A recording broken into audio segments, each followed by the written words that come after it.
It is important for us to realize, as we try ourselves to lead a Christian life today, that the world which has been formed by our pampered times makes demands on the soul, whether in religion or in secular life, which are what one has to call totalitarian.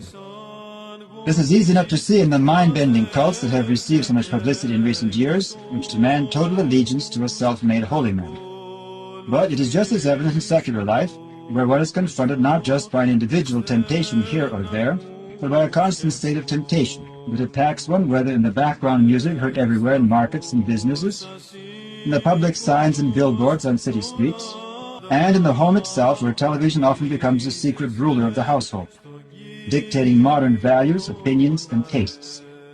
And if you have young children, you know how true this is. We've seen something on television, how difficult it is to fight against this new opinion which has been given as an authority by the television.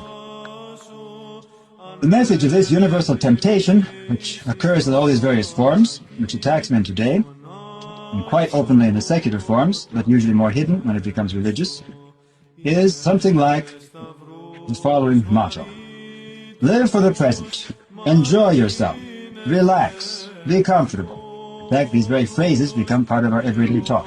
It's quite distinct from earlier times.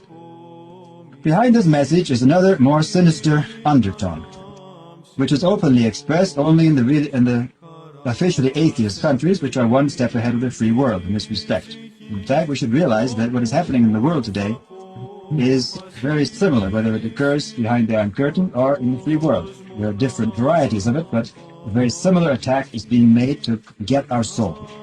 We have to realize that the life around us, abnormal though it is the place where we begin our own Christian life. Whatever we make of our life, whatever truly Christian content we give to it, it still has something of the stamp of the me generation on it. And we have to be humble enough to see this, that this is where we begin. There are two false approaches to the life around us that many often make today, thinking that somehow this is what Orthodox Christians should be doing. One approach, the most common one, is simply to go along with the times. Adapt yourself to rock music, modern fashions and tastes, and the whole rhythm of our jazzed-up modern life. Often the more old-fashioned parents will have little contact with this life and live their own life more or less separate from it. But they will smile when they see their children follow after the latest craze and think that this is something harmless. This path is total disaster if we want to live a Christian life. It is something that produces the death of the soul.